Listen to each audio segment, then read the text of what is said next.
പല തിരക്കുകൾ കൊണ്ട് നമ്മൾ പ്രഭാത ഭക്ഷണം സ്കിപ്പ് ചെയ്യാറുണ്ട്, അല്ലെങ്കിൽ പ്രഭാത ഭക്ഷണം നീട്ടി ഒരു 10-11 മണിക്കൊക്കെയാണ് കഴിക്കാറ്. പ്രഭാത ഭക്ഷണം എന്ന് പറയുമ്പോൾ നമ്മുടെ ബ്രെയിനിൻ്റെ ഫുഡാണ്. നമ്മുടെ തലച്ചോറ് ദിവസം മുഴുവൻ പ്രവർത്തിക്കണമെങ്കിൽ പ്രഭാത ഭക്ഷണം കഴിച്ചേ തീരുള്ളൂ. അപ്പോൾ നമ്മുടെ പഴമക്കാരൊക്കെ പറയാറുണ്ട്, പ്രഭാത ഭക്ഷണം എപ്പോഴും ഒരു രാജാവിനെ പോലെ കഴിക്കണം എന്ന്. ഇന്ന് നമുക്ക് ഈ വീഡിയോയിലൂടെ ഒരു ദിവസം മുഴുവൻ ഉന്മേഷത്തോടെ ഇരിക്കാൻ എന്തൊക്കെ ഭക്ഷണങ്ങളാണ് കഴിക്കേണ്ടതും എങ്ങനെ എനർജറ്റിക് ആയിട്ടിരിക്കും.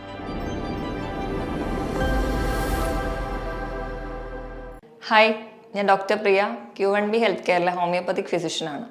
പല തിരക്കുകൾ കൊണ്ട് നമ്മൾ പ്രഭാത ഭക്ഷണം സ്കിപ്പ് ചെയ്യാറുണ്ട്, അല്ലെങ്കിൽ പ്രഭാത ഭക്ഷണം നീട്ടി ഒരു 10-11 മണിക്കൊക്കെയാണ് കഴിക്കാറ്. പ്രഭാത ഭക്ഷണം എന്ന് പറയുമ്പോൾ നമ്മുടെ ബ്രെയിനിൻ്റെ ഫുഡാണ്. നമ്മുടെ തലച്ചോറ് ദിവസം മുഴുവൻ പ്രവർത്തിക്കണമെങ്കിൽ പ്രഭാത ഭക്ഷണം കഴിച്ചേ തീരുള്ളൂ. അപ്പോൾ നമ്മുടെ പഴമക്കാരൊക്കെ പറയാറുണ്ട്, പ്രഭാത ഭക്ഷണം എപ്പോഴും ഒരു രാജാവിനെ പോലെ കഴിക്കണം എന്ന്. ഇന്ന് നമുക്ക് ഈ വീഡിയോയിലൂടെ ഒരു ദിവസം മുഴുവൻ ഉന്മേഷത്തോടെ ഇരിക്കാൻ എന്തൊക്കെ ഭക്ഷണങ്ങളാണ് കഴിക്കേണ്ടതും എങ്ങനെ എനർജറ്റിക് ആയിട്ട് ഇരിക്കാമെന്ന് നോക്കാം. പ്രഭാത ഭക്ഷണം കഴിക്കേണ്ടതിൻ്റെ പ്രാധാന്യം എന്താണ് നമുക്ക് ആദ്യം നോക്കാം. ഒന്നാമതായിട്ട് പലരും രാവിലത്തെ ഫുഡ് സ്കിപ്പ് ചെയ്യാനുള്ള പ്രധാന കാരണം എന്ന് പറഞ്ഞാൽ അമിതവണ്ണം കാരണം ആ വണ്ണം കുറയ്ക്കാൻ വേണ്ടിയിട്ടായിരിക്കും രാവിലത്തെ ഫുഡ് നമ്മൾ സ്കിപ്പ് ചെയ്യുക. പക്ഷേ നമ്മൾ ഫുഡ് രാവിലെ സ്കിപ്പ് ചെയ്യുമ്പോൾ നമ്മുടെ വിശപ്പ് കൂടുകയും നമ്മളത് കഴിഞ്ഞ് ഒരു 11 മണി അല്ലെങ്കിൽ ഒരു 12 മണിക്കൊക്കെ കഴിക്കുമ്പോൾ നമ്മൾ ഹെവി ആയിട്ട് കഴിക്കും.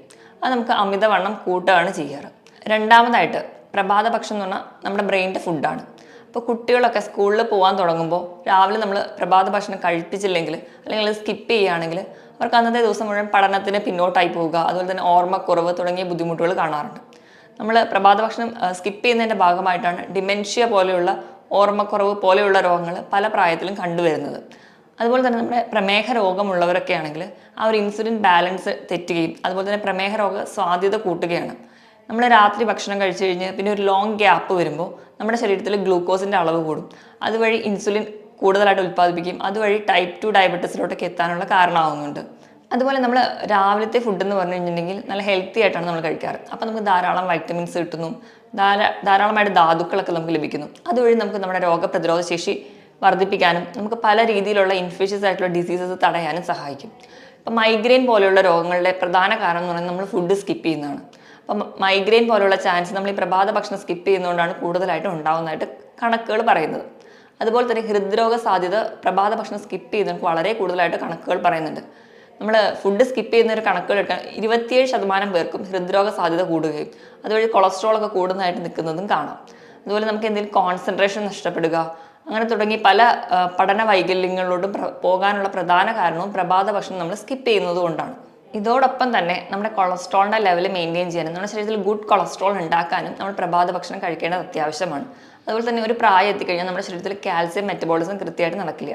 അത് കൃത്യമായിട്ട് നടക്കണമെങ്കിൽ നമ്മൾ രാവിലെ തന്നെ നല്ല ഹെൽത്തി ആയിട്ടുള്ള ഫുഡ് കഴിക്കണം. അതുപോലെ കുട്ടികളിൽ ഉണ്ടാകുന്ന ഹോർമോണൽ ഇംബാലൻസ്, അതുപോലെ ഇൻസുലിൻ റെസിസ്റ്റൻസും PCOD പോലെയുള്ള രോഗങ്ങൾ, കുട്ടികളിൽ ഉണ്ടാകുന്ന അമിതവണ്ണം, ഇതിനെല്ലാം കാരണം നമ്മൾ പ്രഭാത ഭക്ഷണം സ്കിപ്പ് ചെയ്യുന്നതാണ്. ഇനി എപ്പോഴാണ് നമ്മൾ രാവിലത്തെ ഫുഡ് കഴിക്കേണ്ടത് നോക്കാം. നമ്മൾ രാവിലെ എണീക്കുമ്പോൾ തന്നെ നമ്മൾ വെറും വയറ്റിൽ ചായയോ കാപ്പിയോ ആണ് പൊതുവേ കഴിക്കാറ്. അത് മാറ്റിയിട്ട് രാവിലെ എണീക്കുമ്പോൾ തന്നെ 1-2 ഗ്ലാസ് ചെറു ചൂടുവെള്ളം കുടിക്കാൻ ശ്രദ്ധിക്കുക. അത് കഴിഞ്ഞ് ഒരു അരമണിക്കൂർ കഴിയുമ്പോഴത്തേക്കും നമ്മൾ ലൈറ്റായിട്ട് എന്തെങ്കിലും ഫുഡ് കഴിക്കുക. പഴം അല്ലെങ്കിൽ മുട്ട അങ്ങനെ എന്തെങ്കിലും ചെറിയ ലൈറ്റായിട്ടുള്ള ഫുഡ് കഴിക്കുക. അങ്ങനെ കഴിക്കുകയാണെങ്കിൽ നമ്മുടെ വയറ്റിൽ അസിഡിറ്റി ഉണ്ടാവുന്നതും അതുവഴി ഉണ്ടാകുന്ന ഗ്യാസ് ട്രബിളും ഒക്കെ കുറയ്ക്കാൻ പറ്റും. അപ്പോൾ ഈ ഒരു ലൈറ്റായിട്ടുള്ള എന്തെങ്കിലും ഫുഡ് കഴിച്ചു കഴിഞ്ഞാൽ ഒരു 1-2 മണിക്കൂറിന് ശേഷം മാത്രം നിങ്ങൾക്ക് നിങ്ങളുടെ ബ്രേക്ക്ഫാസ്റ്റ് കഴിക്കാവുന്നതാണ്. അപ്പം അങ്ങനെ കഴിക്കുകയാണെങ്കിൽ നമുക്ക് പ്രത്യേകിച്ച് ഒരു ഗ്യാസ്ട്രിക് അൾസറോ അസിഡിറ്റിയോ പോലെയുള്ള ബുദ്ധിമുട്ടുകൾ ഉണ്ടാവാതിരിക്കും. എപ്പോഴും നമ്മൾ എണീറ്റിട്ട് ഒരു 1-2 മണിക്കൂർ കഴിയുമ്പോൾ തന്നെ നമ്മൾ നമ്മുടെ മോർണിംഗ് ബ്രേക്ക്ഫാസ്റ്റ് കഴിച്ചിരിക്കണം. എല്ലാവരും അത് സ്കിപ്പ് ചെയ്തൊരു 10-11 മണിയാകുമ്പോൾ കഴിക്കുമ്പോഴത്തേക്കും നമുക്ക് വയറിൽ ഗ്യാസ് കയറുകയും അതുകൊണ്ട് നമുക്ക് ഫുഡ് കഴിക്കാൻ പറ്റാതാവുകയും പോലെയുള്ള ബുദ്ധിമുട്ടുകളാണ് നമുക്ക് ഉണ്ടാകാറ്. ഇനി ഉന്മേഷത്തോടെ നമുക്ക് ഇരിക്കണമെങ്കിൽ നമ്മൾ എന്തെല്ലാം ഭക്ഷണങ്ങൾ കഴിക്കണമെന്ന് നോക്കാം. നേരത്തെ പറഞ്ഞതുപോലെ തന്നെ നമ്മൾ ഒരു ദിവസം മൊത്തം കഴിക്കുന്ന ഭക്ഷണത്തിൻ്റെ ഒരു 50% നമ്മുടെ പ്രഭാത ഭക്ഷണങ്ങളായിരിക്കണം. അതിൽ നമ്മൾ പ്രോട്ടീൻ ഉൾപ്പെടുത്തണം, കാർബോഹൈഡ്രേറ്റ് ഉൾപ്പെടുത്തണം, ഫാറ്റ് ഉൾപ്പെടുത്തണം, അതുപോലെ തന്നെ വെജിറ്റബിൾസും ഫ്രൂട്ട്സും ഉൾപ്പെടുത്തണം. എല്ലാം ഒരു തുല്യ അളവിൽ വേണം നമ്മൾ കഴിക്കാൻ. ഇപ്പോൾ പ്രോട്ടീൻ എന്ന് പറയുമ്പോൾ നമുക്ക് വെജിൽ ആണ് എടുക്കുന്നതെങ്കിൽ കടല, പയർ തുടങ്ങിയ വെജിറ്റബിൾ പ്രോട്ടീൻസ് ഇൻക്ലൂഡ് ചെയ്യാം. അതുപോലെ തന്നെ നമുക്ക് അതിനോടൊപ്പം തന്നെ അപ്പം, പുട്ട് തുടങ്ങിയ നമ്മുടെ കേരള സ്റ്റൈലിലുള്ള ഭക്ഷണങ്ങൾ ഉൾപ്പെടുത്താം. അതല്ലെങ്കിൽ നിങ്ങൾക്ക് ചപ്പാത്തി പോലെയുള്ള ഭക്ഷണങ്ങൾ ഇൻക്ലൂഡ് ചെയ്യിക്കാം. അതോടൊപ്പം തന്നെ ഇപ്പോൾ കൊഴുപ്പ്, നല്ല കൊഴുപ്പിന് വേണ്ടിയിട്ട് നിങ്ങൾക്ക് മത്സ്യം അല്ലെങ്കിൽ മീറ്റ് ഇതൊക്കെ രാവിലെ കഴിക്കാവുന്നതാണ്. അതുപോലെ തന്നെ നമ്മൾ കാർബോഹൈഡ്രേറ്റ് ആയിട്ട് എപ്പോഴും നമ്മൾ അരി ഭക്ഷണം കഴിക്കും. അരി ഭക്ഷണം തന്നെ കുറച്ചുകൂടി ഹെൽത്തി ആയിട്ടുള്ള കുത്തരി ഉപയോഗിക്കുന്നതാണ്. കാരണം അതിൽ കുറച്ചുകൂടി ഫൈബേഴ്സ് ഒക്കെ ഉള്ളത് കൊണ്ട് തന്നെ ദഹനത്തിനും അല്ലെങ്കിൽ നമ്മുടെ ഗ്യാസ്ട്രിക് കംപ്ലയിൻസ് ഒന്നും ഉണ്ടാവാതിരിക്കാനും നമ്മളെ സഹായിക്കും. അതോടൊപ്പം തന്നെ നമ്മുടെ അന്നത്തെ ആ ഒരു കാലാവസ്ഥയിലൊക്കെ ഉണ്ടാകുന്ന ഫ്രൂട്ട്സ്, സീസണൽ ആയിട്ടുള്ള ഫ്രൂട്ട്സുകൾ കുഞ്ഞുങ്ങൾ തൊട്ട് കൊടുത്ത് കഴിപ്പിക്കാൻ വേണ്ടി ശീലിക്കുക. അപ്പോൾ ഫ്രൂട്ട്സ് കൊടുക്കുമ്പോൾ മാക്സിമം അത് ജ്യൂസ് ആക്കി കൊടുക്കുക, അത് കട്ട് ചെയ്ത് തന്നെ കഴിക്കാൻ വേണ്ടി ശീലിക്കുക. അതുപോലെ തന്നെ വെജിറ്റബിൾസ്, ഒരു ബൗൾ സാലഡൊക്കെ കഴിക്കാം. അപ്പോൾ പച്ചക്കറികളുടെ കാര്യം എടുക്കുകയാണെങ്കിൽ സ്റ്റാർച്ച് കൂടിയ പച്ചക്കറികളും സ്റ്റാർച്ച് കുറച്ച് കുറവുള്ള പച്ചക്കറികളും ഉണ്ടാവും. സ്റ്റാർച്ച് കൂടിയ പച്ചക്കറികൾ എന്ന് പറയുമ്പോൾ കിഴങ്ങ് വർഗ്ഗങ്ങളാണ് പൊതുവെ മണ്ണിനടിയിൽ ഉണ്ടാകുന്നത്. ചേന, ചേമ്പ്, ഉരുളൻകിഴങ്ങ്, ഇതിലൊക്കെ സ്റ്റാർച്ച് കൂടിയ ഭക്ഷണങ്ങളാണ്. ഇത് പൊതുവേ രാവിലെ കഴിക്കുന്നത് അത്ര നല്ലതല്ല, കാരണം നമ്മൾ വെറും വയറ്റിൽ വരികയും കുറച്ചുകൂടി ഗ്യാസ് ഉണ്ടാവാനൊക്കെ കാരണമാകും. പക്ഷേ സ്റ്റാർച്ച് കുറഞ്ഞിട്ടുള്ള ഭക്ഷണങ്ങളാണ് ക്യാരറ്റ്, കുക്കുംബർ, ബീട്രൂട്ട്. ഇതൊക്കെ നിങ്ങൾക്ക് ഒരു ബൗള് സാലഡായി കഴിക്കാം, അല്ലെങ്കിൽ അതിനോടൊപ്പം തന്നെ കുറച്ചുകൂടെ ഫ്രൂട്ട്സും കൂടെ ആഡ് ചെയ്തിട്ട് കഴിക്കാം. അങ്ങനെ ആ ഒരു ടേസ്റ്റിനനുസരിച്ച് എപ്പോഴും നമ്മൾ അന്നജവും അതുപോലെ തന്നെ കൊഴുപ്പും അതുപോലെ തന്നെ പ്രോട്ടീനും കഴിക്കുന്നതിനോടൊപ്പം തന്നെ ഫ്രൂട്ട്സും വെജിറ്റബിൾസും ഇൻക്ലൂഡ് ചെയ്യാൻ വേണ്ടി ശ്രദ്ധിക്കണം. ഈ പറഞ്ഞ ഭക്ഷണത്തിനോടൊപ്പം തന്നെ നിങ്ങൾക്ക് ഒരു പിടി നട്ട്സ് കഴിക്കാം. നട്ട്സ് എന്ന് പറയുമ്പോൾ ബദാം അല്ലെങ്കിൽ കശുവണ്ടി അല്ലെങ്കിൽ നിലക്കടല ആയാലും അല്ലെങ്കിൽ വാൽനട്ടോ ഫ്ലാക്സ് സീഡോ പംകിൻ സീഡോ അങ്ങനെ എന്തും നിങ്ങൾക്ക് ഒരു പിടി എല്ലാം കൂടി ഒരു പിടി കഴിക്കാവുന്നത് നല്ലതാണ്. അത് നമുക്ക് നമ്മുടെ ശരീരത്തിന് ആവശ്യമുള്ള നല്ല കൊഴുപ്പ് സപ്ലൈ ചെയ്യും. അതുപോലെ നിങ്ങൾക്ക് നിങ്ങൾ ഭക്ഷണത്തിനോടൊപ്പം തന്നെ ചായയോ കാപ്പിയോ കൊടുക്കുന്ന ശീലമുള്ളവരാണെങ്കിൽ അത് മാക്സിമം ഒഴിവാക്കുക. അതിന് പകരമായിട്ട് നിങ്ങൾക്ക് വെള്ളം, നമ്മുടെ സാധാ വെള്ളം തന്നെ കുടിക്കാവുന്നതാണ്. ഇപ്പോൾ കുഞ്ഞുങ്ങളൊക്കെ ആണെങ്കിൽ ചായയോ കാപ്പിയോ ഒക്കെ ഒരു 5 വയസ്സിന് താഴെയുള്ള കുട്ടികൾക്കാണെങ്കിൽ നിർബന്ധമായും കൊടുക്കാതിരിക്കുക.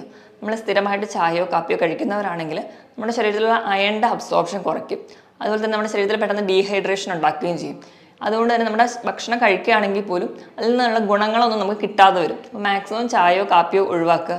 കുഞ്ഞുങ്ങൾക്ക് അതിന് പകരം ഒരു ഗ്ലാസ് പാലൊക്കെ കൊടുക്കുന്നതാണ് കുറച്ചുകൂടി ഉത്തമം. ഇനി പറഞ്ഞ ഭക്ഷണത്തിലൊക്കെ ധാരാളം മധുരം ഇട്ടോ അല്ലെങ്കിൽ പാലൊക്കെ കൊടുക്കുകയാണെങ്കിൽ ധാരാളം പഞ്ചസാരയൊക്കെ ആഡ് ചെയ്ത് കൊടുക്കാതിരിക്കുക. മധുരം നമ്മൾ കൂടുതലായിട്ട് കഴിക്കുന്നത് നമുക്ക് മറ്റു ഭക്ഷണങ്ങൾ കഴിക്കാൻ താല്പര്യം തോന്നാതിരിക്കാനും കാരണമാകും. ഇനി എന്തൊക്കെ ഭക്ഷണങ്ങളാണ് നമ്മൾ പ്രഭാത ഭക്ഷണത്തിൽ ഒഴിവാക്കേണ്ടതെന്ന് നോക്കാം. ഏറ്റവും പ്രധാനപ്പെട്ടത് എണ്ണയിൽ ഒരുപാട് വറുത്ത ഭക്ഷണങ്ങൾ ഒഴിവാക്കുക. എന്നിപ്പം നമ്മുടെ ഒരു കേരള സ്റ്റൈൽ പറയുകയാണെങ്കിൽ പൂരി, ഇത് രാവിലെ കഴിക്കുന്നത് നല്ലതല്ല. അതുപോലെ തന്നെ വട, അതുപോലെ സ്നാക്സ് ഐറ്റംസ് എല്ലാം രാവിലെ കഴിക്കാതിരിക്കുന്നതാണ് വളരെ നല്ലത്. കാരണം അത്രയും നമ്മുടെ വയർ കാലിയായി കിടക്കുമ്പോൾ ഹെവി ആയിട്ടുള്ള എണ്ണയിൽ വറുത്ത ഭക്ഷണങ്ങൾ കുറച്ചുകൂടി നമുക്ക് ദഹിക്കാനും ബുദ്ധിമുട്ടാണ്, വയറിന് കംപ്ലൈൻറ്റ് ഉണ്ടാക്കുകയും ചെയ്യും. അതുപോലെ തന്നെ ചപ്പാത്തി, അതിനോടൊപ്പം തന്നെ കിഴങ്ങ് കറി, രണ്ടിലും സ്റ്റാർച്ചാണ്. അപ്പം നമുക്ക് അമിതമായി സ്റ്റാർച്ച് ചെല്ലുകയും അത് നമുക്ക് കുറച്ചുകൂടി ക്ഷീണം ഉണ്ടാക്കുകയും ചെയ്യും. അതുപോലെ ബ്രെഡ്, സോസേജ്, പാക്ഡ് ഫുഡ്സ് അല്ലെങ്കിൽ ഹാഫ് കുക്ക്ഡ് ആയിട്ടുള്ള ഭക്ഷണങ്ങൾ, ഇതൊക്കെ മാക്സിമം രാവിലത്തെ ഭക്ഷണത്തിൽ ഒഴിവാക്കുക.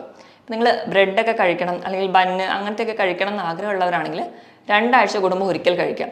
അല്ലെങ്കിൽ ബ്രെഡ് ഉപയോഗിക്കുമ്പോൾ മാക്സിമം ഹോൾ ഗ്രെയിൻ ബ്രെഡുകളോ അല്ലെങ്കിൽ വീറ്റ് ബ്രെഡുകളൊക്കെ കൂടുതലായിട്ട് ഡിപ്പെൻഡ് ചെയ്യാൻ വേണ്ടി ശ്രദ്ധിക്കുക. നമ്മൾ അമിതമായിട്ട് ബ്രെഡൊക്കെയാണ് ഡിപ്പെൻഡ് ചെയ്യുന്നതെങ്കിൽ നിങ്ങൾക്ക് മലബന്ധം അല്ലെങ്കിൽ പൊതുവേ അതുകൊണ്ട് ഉണ്ടാകുന്നതായ ബുദ്ധിമുട്ടുകൾ, കാരണം അത് മൈദ ആയതുകൊണ്ട് തന്നെ പല ബുദ്ധിമുട്ടുകളും നമുക്ക് ഭാവിയിൽ ഉണ്ടാവും. അതുപോലെ തന്നെ ഈ ഹാഫ് കുക്ക്ഡ് ഫുഡ് അല്ലെങ്കിൽ പ്രോസസ്ഡ് ഫുഡിലാണ് നമ്മൾ ന്യൂഡിൽസ്, പാസ്ത, മെക്രോണി പോലെയുള്ള ഭക്ഷണങ്ങൾ വരിക. ഇതും സ്ഥിരമായിട്ട് രാവിലെ കഴിക്കുന്നവരാണെങ്കിൽ അത് മാക്സിമം ഒഴിവാക്കാൻ ശ്രദ്ധിക്കുക. ഇതൊന്നും നമുക്ക് അത്ര ഹെൽത്തി അല്ല. നിങ്ങൾക്ക് അത്ര ആഗ്രഹമാണെങ്കിൽ ഒരു 2 ആഴ്ച കൂടുമ്പോൾ ഒരിക്കലൊക്കെ നിങ്ങൾക്ക് ഇത് കഴിക്കാവുന്നതാണ്. അതുപോലെ തന്നെ അമിതമായിട്ട് മധുരമുള്ള ഡ്രിങ്ക്സ് അല്ലെങ്കിൽ നമ്മൾ എനർജി ഡ്രിങ്ക് ആണെന്ന് പറഞ്ഞ് കഴിക്കുന്നത്, ന്യൂട്ടല്ല, ജാം, അതുപോലെയുള്ള ബ്രെഡിൻ്റെ കൂടെ കഴിക്കുന്ന ഭക്ഷണങ്ങൾ, അതുപോലെ നമ്മൾ ആഡഡ് ഷുഗറുള്ള എല്ലാ ബേക്കറി ഐറ്റംസ്, ഇതൊക്കെ രാവിലത്തെ ഭക്ഷണത്തിൽ നിന്ന് അവോയ്ഡ് ചെയ്യേണ്ടതാണ്. ഇതുപോലെ തന്നെ നമ്മൾ കുഞ്ഞുങ്ങളായിരിക്കുമ്പോൾ തൊട്ട് തന്നെ ശീലിക്കേണ്ടതാണ് മാക്സിമം ഇങ്ങനെ ഒരുപാട് ട്രാൻസ് ഫാറ്റി ആസിഡ് അടങ്ങിയിട്ടുള്ള ഭക്ഷണങ്ങൾ, അതായത് നമ്മൾ ബിസ്ക്കറ്റ്, ചിപ്സ് പോലെയുള്ള വറുത്ത് കോരുന്നത് ഭക്ഷണങ്ങൾ, മിക്സ്ചർ പോലെയുള്ള ഭക്ഷണങ്ങൾ, ഇതൊക്കെ മാക്സിമം രാവിലത്തെ ഫുഡിൽ നിന്ന് മാറ്റി നിർത്തേണ്ടതാണ്. അതുപോലെ ഒരുപാട് മധുരമടങ്ങിയ ഡ്രിങ്ക്സുകൾ, കോളകൾ, ഇതൊക്കെ ഒഴിവാക്കുക. അതുപോലെ തന്നെ സിട്രസ് ഫ്രൂട്ട്സ് എന്ന് പറയുമ്പോൾ പുളിയുള്ള ചെറിയ ഫ്രൂട്ട്സ്, ഓറഞ്ച്, അതുപോലെ ഉള്ള ഫ്രൂട്ട്സുകൾ, മുസംബി പോലെയുള്ള ഫ്രൂട്ട്സ്, അത് രാവിലെ വെറും വയറ്റിൽ കഴിക്കുന്നത് നമുക്ക് അസിഡിറ്റി ഉണ്ടാക്കും. മാക്സിമം ഈ ഭക്ഷണങ്ങളൊക്കെ ഒഴിവാക്കുക. പകരം നമ്മുടെ നാട്ടിലൊക്കെയുള്ള ഹെൽത്തി ആയിട്ടുള്ള പഴവർഗ്ഗങ്ങളും പച്ചക്കറികളൊക്കെ ഇൻക്ലൂഡ് ചെയ്ത് നമ്മുടെ വീട്ടിൽ തന്നെ ഉണ്ടാക്കുന്ന ഭക്ഷണങ്ങൾ കുഞ്ഞിലേ തൊട്ട് കഴിച്ച് ശീലിക്കാൻ വേണ്ടി ശ്രദ്ധിക്കുക. അങ്ങനെ കഴിക്കുന്നത് വഴി നമുക്കൊരു ദിവസം മൊത്തം ഹെൽത്തി ആയിട്ടിരിക്കാനും നമ്മുടെ ആരോഗ്യം മെച്ചപ്പെടുത്താനും രോഗപ്രതിരോധ ശേഷി വർദ്ധിപ്പിക്കാനും സഹായിക്കും. മറ്റൊരു ഹെൽത്ത് ടോപ്പിക്കുമായിട്ട് വീണ്ടും കാണുന്നത് വരെ നന്ദി.